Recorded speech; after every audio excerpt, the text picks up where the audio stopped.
Dedication to all you folks that are out here fighting against offshore wind. To bear with unbearable sorrow, to run where the brave dare not go. Such a massive industrial complex in our ocean that it was going to interfere with radar and make us more vulnerable. That even the companies admit themselves that our utility rates are going to go up 2, 3, or 4 times as much. Do we want any of this? No! Are we going to fight? Yeah! Are we going to stand up? Yeah! Are we going to be strong? Yeah! Are we going to win?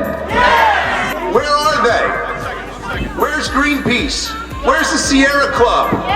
Where's the DEP, whose job it is to protect our environment? It's in their name. The wind industry has the nerve to say that they sat down and spoke with our fisheries. The wind industry knows it's going to affect commercial fishing. They said, you know what we're going to do? We're going to create a fund to compensate you for your losses. And you know what the fishing industry said to me?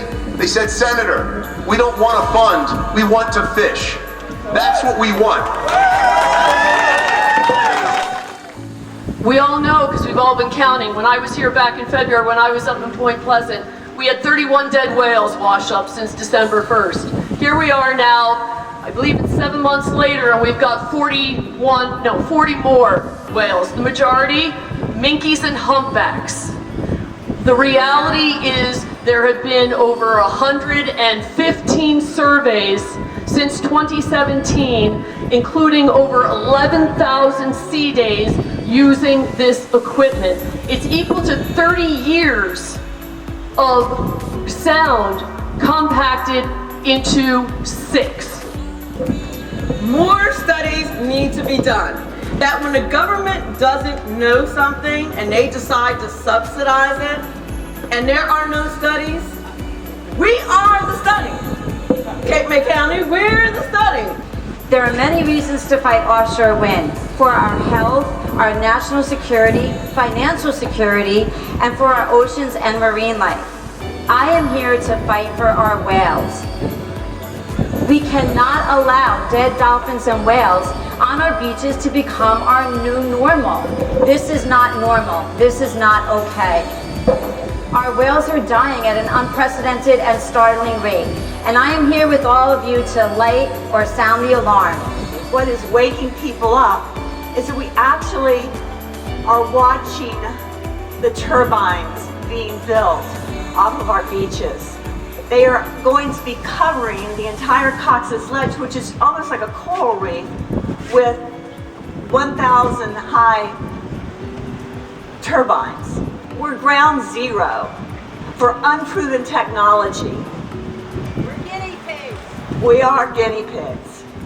And all of the creatures out in the sea are guinea pigs.